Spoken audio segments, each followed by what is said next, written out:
Bienvenue à tous dans notre programme 15 minutes de grâce et de vérité avec le pasteur Umesh Potana. Je suis heureuse de vous accueillir et sans plus tarder, nous allons louer le nom de notre Seigneur. Hosanna, Hosanna, Hosanna au plus haut des cieux. Hosanna, Hosanna, Hosanna au plus haut des cieux. Nous élevons ton nom, le cœur plein de louanges. Sois exalté, ô notre Dieu. Hosanna au plus haut des cieux. Gloire, gloire, gloire à notre roi des rois. Gloire, gloire, gloire à notre roi des rois. Nous élevons ton nom, le cœur plein de louanges. Sois exalté, ô notre Dieu. Hosanna au plus haut des cieux. Nous élevons ton nom, le cœur plein de louanges. Sois exalté, ô notre Dieu. Hosanna au plus haut des cieux.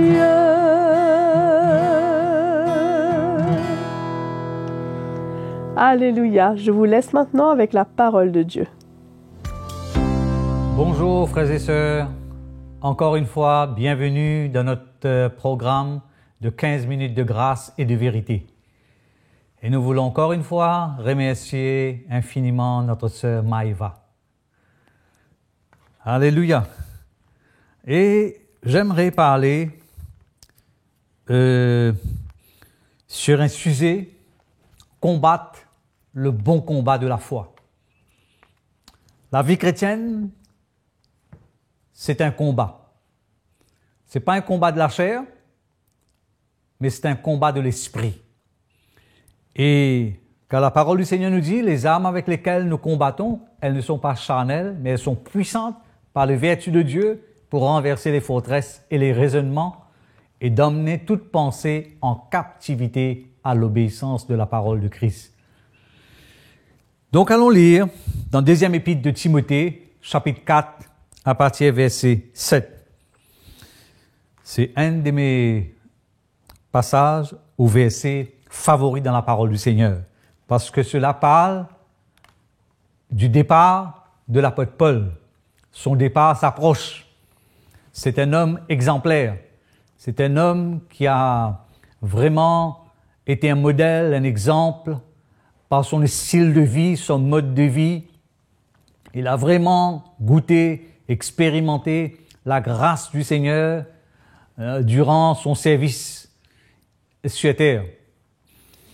Au fait, dans le chapitre 3, au verset 10, il va dire à Timothée, « Pour toi, tu as suivi de près mon enseignement, ma conduite, mes résolutions, ma foi, ma douceur, ma charité, ma constance, mes persécutions, mes souffrances. » Quelle belle déclaration.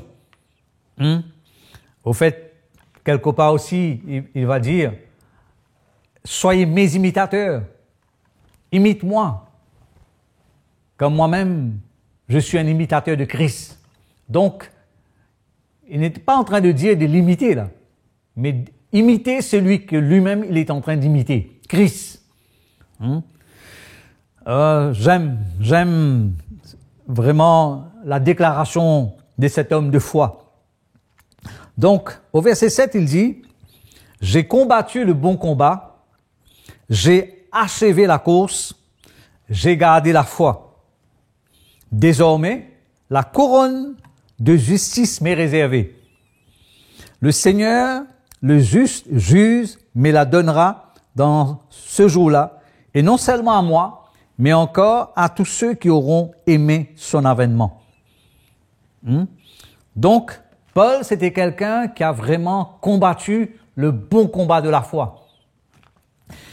Il est vraiment bien placé pour le dire, parce que lorsqu'on lit ses épîtres, on voit toutes les difficultés auxquelles il a fait face, des situations terribles, des frères, des collaborateurs, comme par exemple Démas, que je crois, qui était un proche collaborateur de Paul, et comment il va abandonner l'apôtre Paul. Et aussi au verset 14, au chapitre 4, toujours, on est en train de lire dans 2 Timothée, il dira « Alexandre le forgeron m'a fait beaucoup de mal. Le Seigneur lui rendra selon ses œuvres. » Donc, il avait quelque part, je suis persuadé, en tant qu'humain, beaucoup de raisons pour se décourager, pour se laisser affecter, influencer, mais Paul considérait sa vie comme accomplie. C'est cela la vraie vie chrétienne, une vie de foi. Comme l'auteur des Épîtres Hébreux nous dira au chapitre 11, verset 6, « Or, sans la foi, il nous est impossible d'être agréable au Seigneur. » L'élément clé, c'est la foi. De garder la foi. Et il dit, « J'ai achevé la course. » Ah, quelle déclaration extraordinaire. Que le Seigneur nous accorde cette grâce, qu'on puisse un jour nous aussi dire, « J'ai achevé la course. » Mais nous le savons, comme la parole de Dieu nous dit, Jésus nous dit que cette belle œuvre qu'il a commencée en nous, il l'achèvera. Donc ce n'est pas nous, c'est le Seigneur en nous, c'est le Seigneur au travers de nous. Et comme quoi Paul avait dans son cœur une lumière, une révélation de l'Évangile, que souvent ça m'éblouit, parce que il a été vraiment captivé, saisi par le Seigneur, comme nous avons lu dans nos précédents messages. Et le Seigneur a vraiment été avec lui. Il a vraiment goûté à la grâce du Seigneur. Il a vraiment expérimenté la force du Seigneur. Il a vraiment goûté à cette intimité dans sa relation avec l'Esprit de Dieu. Et il dit, j'ai gardé la foi. Vous savez, c'est très important de garder la foi. Dans cette course que nous courons, de garder la foi. Parce que nous sommes facilement influencés, intimidés par des imprévus, les obstacles, les embûches, les épreuves. Et nous tous, en tant que chrétiens, nous sommes exposés à des épreuves. Si nous lisons dans Pierre, et chapitre 1er, chapitre 1er, oui, verset 6. Il dit, c'est là que ce qui fait notre joie, quoique maintenant, puisqu'il le faut, nous soyons attristés pour un peu de temps, par diverses épreuves, afin que l'épreuve de notre foi plus précieuse que l'or périssable, qui cependant est éprouvé par le feu, ait pour résultat la louange, la gloire, l'honneur lorsque Jésus-Christ apparaîtra. Lui que vous aimez sans l'avoir vu, en qui vous avez cru sans le voir, vous réjouissant d'une joie ineffable et glorieuse, parce que vous obtiendrez le salut de vos âmes pour prix de votre foi. Comme quoi, comment, frères et sœurs, c'est important de garder la foi, de rester dans la foi, que la foi se lève dans notre cœur. Et quand nous lisons la parole du Seigneur, nous voyons dans la vie de beaucoup d'autres hommes de Dieu qui ont servi le Seigneur, qui ont marché avec le Seigneur, ben, ça n'a pas été en tout temps facile. Il y avait des fois des situations qui paraissaient humainement parlant impossibles.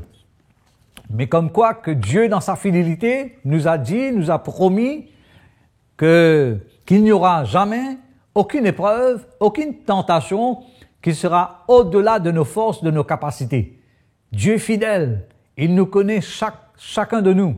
Il sait où nous nous situons. Il connaît notre niveau. Et Dieu, dans sa fidélité, ben, il œuvre dans le cœur de nous tous. C'est pour cela, encore une fois, quand Paul écrit cette épître, il s'adresse à son fils dans la foi, Timothée, pour lui dire ben, de persévérer, de ne pas se laisser arrêter. Quelque part, il va dire à Timothée, ben, ce n'est pas un esprit de timidité que Dieu t'a donné, de force, de puissance. C'est là où notre foi doit être établie. Et c'est comme cela que nous serons affermis dans le Seigneur, en regardant au Seigneur, nos yeux fixés sur lui. Il dit, désormais, la couronne de justice m'est réservée. Il y a une couronne qui nous attend. Il y a une récompense qui nous attend. Il ne faut pas oublier, quelque part dans l'Évangile, le Seigneur dira, ce n'est pas tous ceux qui m'appellent Seigneur, Seigneur, qui font ma volonté. C'est-à-dire ceux qui ont accompli des miracles, des prodiges. Mais il dit, c'est celui qui vraiment m'obéit, se soumet à moi. Et il y a une grande récompense dans cette course que nous courons. C'est vrai, ici-bas aussi, le Seigneur nous gâte, et il prend soin de nous, il veille sur nous, et il est fidèle, mais la plus grande récompense sera en haut dans le ciel. Ici-bas, tout est temporaire. Tout est temporaire. Si nous sommes mariés, notre mariage est temporaire. Si nous avons une famille, c'est temporaire. Nos frères, nos sœurs, ici-bas, l'Église, ben, c'est temporaire. C'est pour un temps. Mais il y a une récompense éternelle. Et c'est cela qui s'appelle la vie éternelle. Alléluia. Donc, j'aimerais vous encourager, encore une fois, comme Paul le dit, de combattre le bon combat. Et d'achever cette course, sachant que le Seigneur est à notre côté. Il œuvre au travers de nous. Il œuvre en nous. Vous savez, ce n'est pas ce que Dieu fait au travers de nous que nous devons mettre beaucoup d'accent, mais c'est ce que Christ a besoin de faire en nous. Donc, ce matin, que le Seigneur nous encourage encore une fois de persévérer. Et alors que nous allons entendre un jour, j'aime tellement cette parole, que Jésus va nous dire, bon et fidèle serviteur, rentre dans la joie de ton maître. Quelle parole extraordinaire qu'un jour nous pouvons entendre cela. Mais si nous persévérons, c'est pour cela la parole du Seigneur nous dit, celui qui persévère jusqu'à la fin sera sauvé. Donc, ce n'est pas tout de commencer, mais de continuer et de terminer la course. Alléluia. Que le Seigneur nous aide, que le Seigneur nous donne sa grâce, que la communion, la communication du Saint-Esprit soit avec nous tous. Amen. Seigneur vous bénisse et je vous donne rendez-vous pour une prochaine session. Nous vous remercions pour votre fidélité. C'était une réelle joie pour nous d'être encore avec vous aujourd'hui et nous avons tous été bénis. Nous remercions le pasteur Umesh Potana de nous avoir partagé ce que Jésus a mis dans son cœur. Cliquez sur la cloche pour être averti des prochains épisodes. Abonnez-vous en cliquant sur le bouton abonner. N'oubliez pas de mettre un j'aime sur la vidéo et soutenez notre chaîne YouTube CityMI et notre programme 15 minutes de grâce et de vérité. À bientôt!